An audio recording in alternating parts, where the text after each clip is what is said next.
Assalamualaikum warahmatullahi wabarakatuh. Kasugdi para wargi kumandar ramang mudah-mudahan sehat walafiat aya dina lindungan Allah Subhanahu wa taala. Dina dangetna semukuni beres neraskeun jajar cerita Sunda saimbara jago dina bagian anu ka-11 na.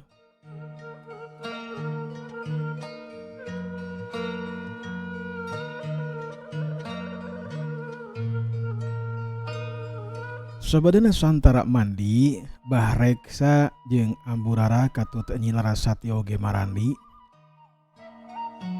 Harita ngumpul deui di mana bahreksa di tengah imah ngumpulna teh. Di tengah imah geus ngabarak rupa-rupaning kadaharan. Sangu pulen menangakeul. Nyatana mimin anu ngakeulna teh. Dibantuan ku asih kulalas jeung anu sejenna-sejenna. Laukna daging hayam nangga goreng ditambah di sambelna.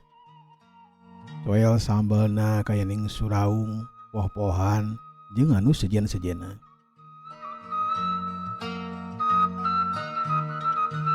Murid anu diajak dahar teh ngan saukur santarana anu sejen mah teu diajakan. Si Acung oge teu diajak. Anu tadi nyaksian teh si Acung teh kana caritaan santara ngeunaan elmuna teh teu diajak dahar ku bahreksa jeung amburara teh. Ting ku peda poho, ting memang ngahaja teu diajak. Si Acung geus ningkat kaambekna, iri hate dengkina geus rada naik levelna. Geus ujug-ujug cecep we ka santara teh. Memang teu dibudalkeun ka anu sejenna, kabaturan anu sejen mah teu dikedalkeun. Kasih Dudung mah, kasih Barna jeung Ucos teu dibejakeun. Dikemu we dina hatena hal ieu teh tangtu bakal jadi cucuk pikeun si Acung mah. Cucuk kacecep bakal ngamimitian pacengkadan jeung santara. Sedangkan santara mah teu nyaho naon dina hal eta mah. Manehna mah estuning atena bersih, lirik ibarat cai herang we anu ngagulidag ti wahangan. Teu ieu aya sifat iri dengki ka batur ka sasama.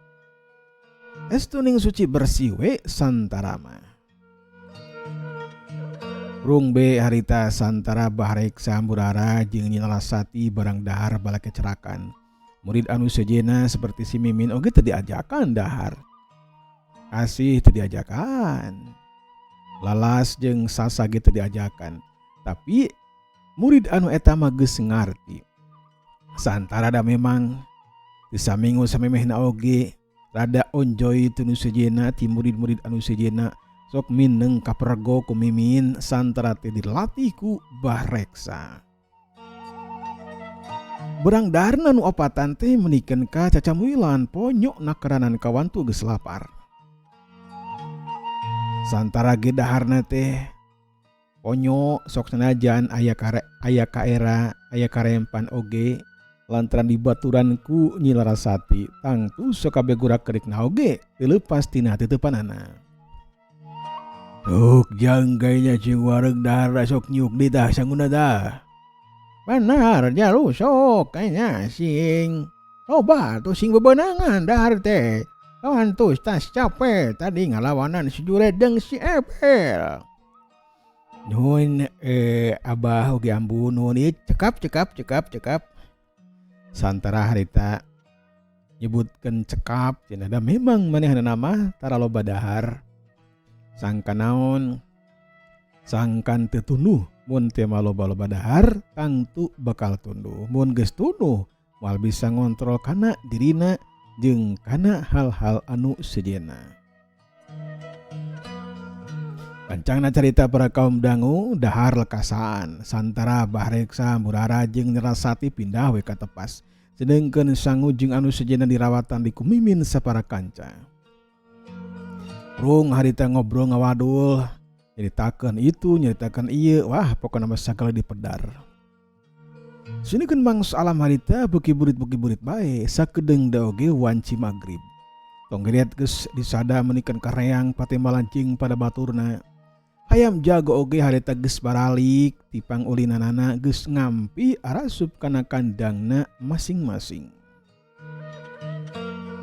Tunda Santara Bahreksa Burara jeung Nyirasati kibari urang kocapkeun si Acung. Si Acung harita aya di jero kamarna. Manehanana ngacentul we bade jeung nangkep tuur nyarande kana bilik paguron. Katena ngagremet ka Santara, nu kahiji Santara boga ilmu anu luhur tinimang dirina. Anu kadua Santara teh asa beuki layeut jeung deukeut bae jeung Nyirasati, padahal Nyirasati teh mangrupakeun wanoja anu pikacintana. Katiluna ayeuna Bah Santara, ayeuna Bahreksa beuki nyaah we ka Santara. Hate si Acung panas menikan ka nyongkab. Sumereketna teh kena kulit kena daging terus harita kana sirah. Sirah si Acung menikan ka jadi panas lantaran kasunut ku nafsu amarah jeung timuruan ka Santara. Bangkawara Santara teh jika nanganyake sang kadawek. Biasana nama taraki ieu tara cumago, tapi ayeuna geus kadeulek ku aing. Ilmuna luhur memang. Kasaktana hebat heueuh lah di aku ku dewek oge. Tapi anu teu narima mah tata ngadeukeutan ka Nyirasati, bangkawara pisan si goblok tata. Awas ya hiji mangsa mah awas ya. Awas Santara sia. Itu ceritaan si Acung dina waktu harita ngomong sorangan laun da bisi kadengieun ku babaturanana.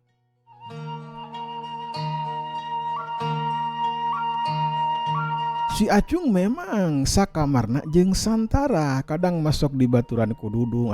Pokona mah padu di mana be sarenana teh. Rek sare bebarengan tiluan bisa, rek duaan bisa, kadang pipindahan ka itu KDG bisa. Ngan biasana si Acung sakamarna jeung Santara. Si Barna bebarengan jeung Dudung jeung anu sejen-sejena. Jigana teh mimiti harita mah si Acung jeung Santara bakal ngerasakeun beda anu ti biasana. Terutama Santara ka si Acung pasti bakal ningali aya sikep anu beda ti biasana si Acung ka Santara. Kurilah harita jedur-jedur wanci magrib, harita geus nepi. Ngong aya nu azan.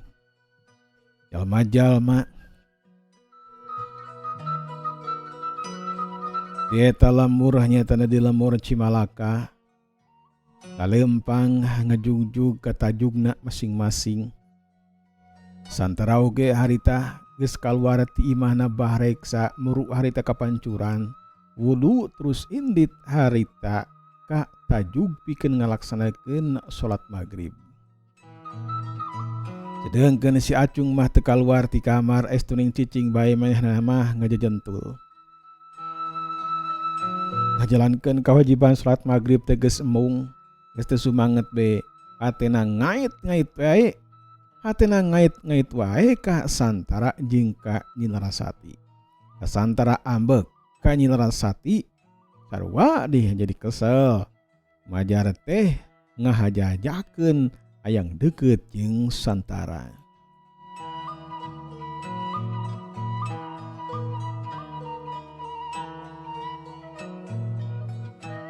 Kencangna cerita para kaum dangu sanggeusna salat Isya, Santara jeung wadia baladna harita lempang ngajugjug ka paguron kilat sancang sanggeusna nepi. Santara teh muru ka kamarna anu dicicingan harita ku si Acung. Di gedoran eta panto teh tetela si Acung teu mukakeun pantona. Pura-pura kerek dimenikeun ka ditarikeun. Kadenge ku Santara oge kerekna si Acung teh kaluar. Kabuktian yen si Acung teh keur saret tibra ngagebrak ceuk panyangkana Santara. Torojol harita si Dudung nyamperkeun ka Santara pok harita. Jika nama si Acung geus sare jang. Keun baelah di kamar emang wayo ka dieu yo. Di kamar kuring wayo ka dieu. Dah lega kene lah, opatan oge mahi. Nya nyuhun atuh hayu ah. Da teh geus cepel ieu panon teh hayang istirahat eta dong. Ka dieu teh sok ah. Asup sok ka dieu. Santara harita asup weh ka kamarna si Dudung. Di jero geus aya si Barna. Nya tuluy weh. Santara teh sare di deketan si Barna. Si Barna ngageser saeutik, si Dudung harita ngagoler jadi tiluan weh di eta kamar. Terila santara geus kerek manehna mah capek da memang geus tarung teh jeung sujud dikatut si Ebel. Geus ngerakeun sakabeh kamampuanana. Teu aneh santara harita ngagebrak sare menikeun katibra nakranan. Si Dudung mesem si Barna oge ngan saukur ngararet sakedeung teu wanian ngaganggu. Tungtung nama si Dudung sare si Barna oge sare murid-murid anu sejen geus sare tibra nakranan. Kasugdi para wargi.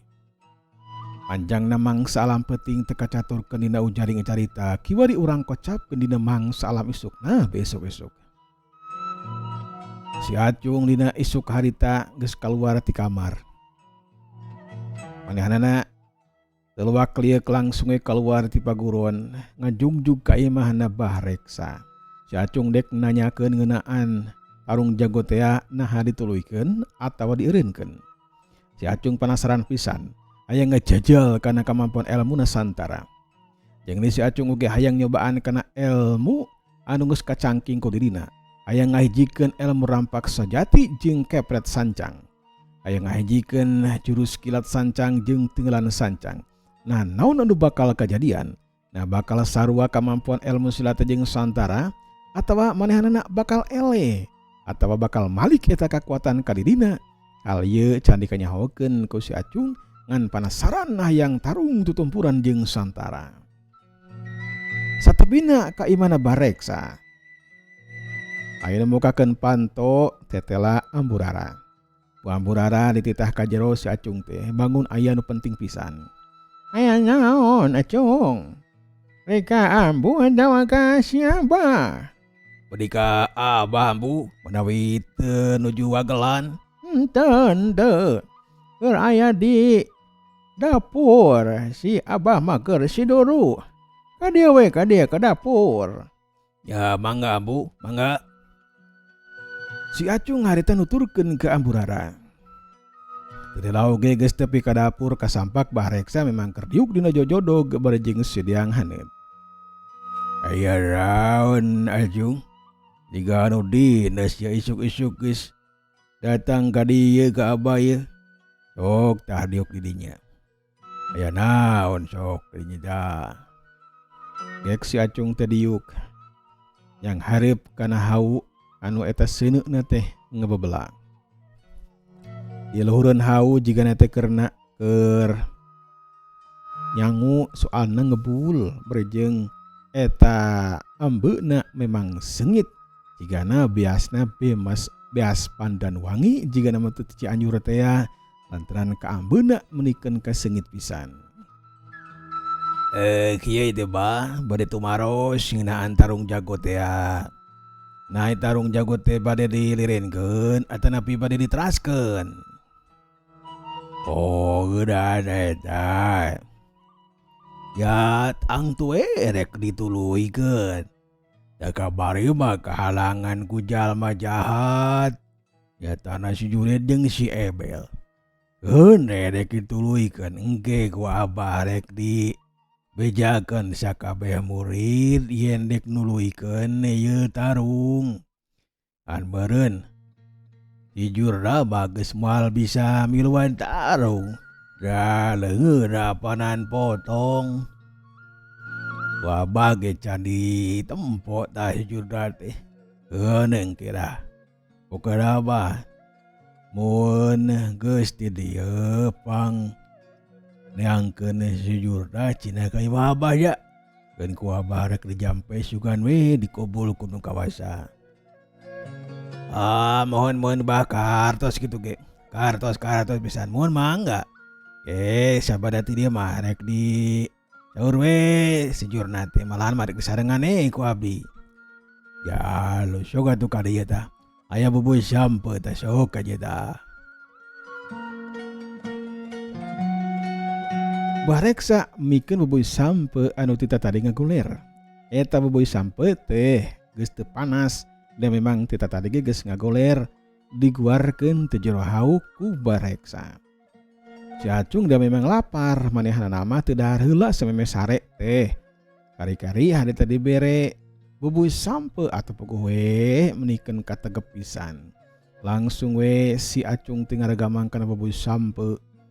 Dibukakeun, wah menikeun ka katamponna teh. Bodas.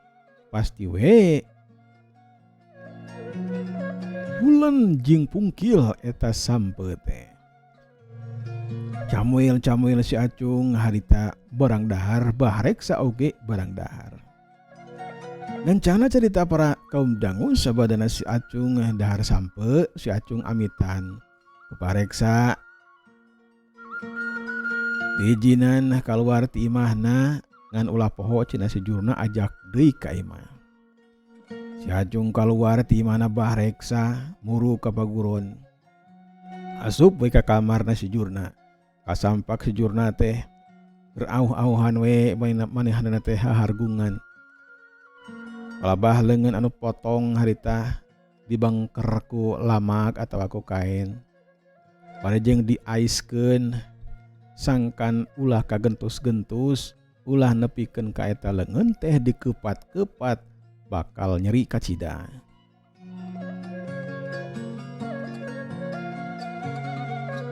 Jurna, cek si Abah cenah wayahna kudu ka imah. Yuk, dibaturan kudu daek lah. Dek diubaran cenah cek si Abah teh. Ulah diengke-engke cenah. Mun liwati saminggu bakal hese menerkeunana, bakal hese nyamungkeunana. Sok ka dieu. Milu jeung dawe. Eta teh nyaan Jung. Nya-nyaan sok atuh buru ka dieu ah. Aku ler wae maneh mah. Buru ka dieu. Nya syukur atuh ari nyaan mah. Si Jurna harita hudang. Dibantuan ku si Acung. Terus nama keluar ti paguron. Muru ka imahna bareksa. Kasampak bareksa teh geus nyiapkeun itu jeung ieuna. Cai haneut tina pisin. Terusna lamak atawa kain geus disadiakeun. Oh ka dieu Jurna diuk tadi dija. Maneh cung di dieu tadi diuk nya sok kerja. Abah maneh teh Jurna rek diubaran ya. Wayahna be nyeri seutik mah tahan-tahannya. Ngan ke lamun hasil maneh tong waka ngagunakeun tenaga lapis euy. Wayahna we. Salila sabaraha poe ke ku Abah urang tingali mun hasilna alus. Mun hasilna goreng nya wayahna be kudu dialus-alus sangkan numu na oge sampurna. Sok ka dieu tuh leungeunna kade. Bantuan atuh Cung sok kerja. Si Acung bantuan ka si Jurna, aisanana teh dilaanan. Saterusna kain anu meulit oge dina leungeun katuhuna si Jurna ti dilaanan. Karasa nyeri pisan si Jurna dina waktu harita. Bareksa babacaan kunyam-kunyam babacaan. Mapatkeun jampe penemu jampe pamakena sangkan ngubaran si Jurna teh lancar jeung dikobulkeun kawasa. Geleter leungeun katuhuna bareksa ngageleter. Saterusna mah nyeklan kana leungeun katuhuna si Jurna. Sedeng kelengan kencana bareksa nahan leungeun si Jurna. Aya kakuatan nu sumarambah kana leungeun si Jurna. Ser. Eta kakuatan teh atawa tenaga lapis teu bulak-balik. Nepikeun kana siku, balik deui. Sadeukeuteuan dampaleungeun terus bulak-balik. Ting sabaraha balikan, karasa ku si Jurna ge eta kakuatan teh seserelekan. Bekirilah karasana teh beuki genah. Ulang anu potong teh numu di syariatan ku disyariatna ku bareksa beki alus wae eta tulang teh numu nya nu antuk nama numu weh sok sanajan can sampurna geus kana 80%-an setik dige sampurna. Heula euleun heula capek abah ya. Tahan heula cung, sok tahan heula leungeun aya. Si acung rikat nahan leungeunna sejurna sedengkeun bah reksa harita nangtung. Esang menikeun ka renung dina tarang bah reksa. Dina awakna oge jadi baseuh tonggongna bah reksa teh katempo. Baseuh da bajuna jadi baseuh.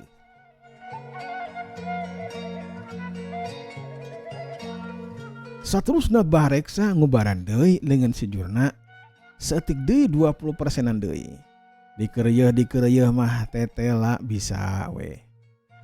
Tulang teh bisa numu deui tah kalayan sampurna 100%. Rat sanggeus kitu mah dibeungkeut. Sejurna ulah waka beberatan, ulah waka neangan suluh ulah. Pokona estuni kudu cicing we didinya di paguron. Alhamdulillah geus rengse aya mah ngombaran teh jurna. Wayahna mane ulah ka bara-bara ya. Kudu cicing we di ieu paguron tong ka bara-bara. Ngan mun kaluman mah bisa lelempangan ngan ulah-ulah jauh-jauh teuing. Ulah beberatan dewe wayahna nya. Salila sabulan maneh ulah waka latihan silat. Supaya leuwih sampurna nempelna ja eta leungeun teh. Nya nyuhun pisan abah, nuhun pisan di karaosna mah. Karaosna mah teu nyeuri ena mah bah. Syukur ari geus teu nyeuri mah syukur. Abah ngerasa bunga. Euleuh. Waktosna parantos saya pada kaum dangu jeung kantun ka sadayana. Wassalamualaikum warahmatullahi wabarakatuh.